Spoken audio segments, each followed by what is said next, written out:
在个新闻要来关心渔民的问题。最近几年来呢，因为这个环境变迁，鱼仔掠了过头，地主讲呢，鱼友一个出海耍掠无鱼，影响到因的生活。台中市海岸资源渔业发展所特别推动海洋鱼仔仔放流计划。2018年起呢，放流一寡高经济价值的晏鱼等等鱼仔仔，要增加渔民的收入。2019年起，放流一寡呢石斑鱼仔照顾渔民，同时要办理到宣导这个培育民众，来减少海洋资源。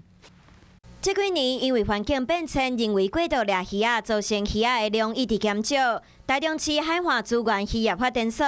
特别推动海洋鱼仔仔放流计划，除了保护环境影响，嘛要增加渔民的收入。103年的话，它的渔获量还相当的高，然后一直到105年，几乎减了2/3左右。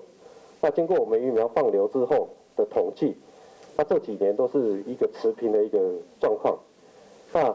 每年维持它的供销的金额也达到80到100万。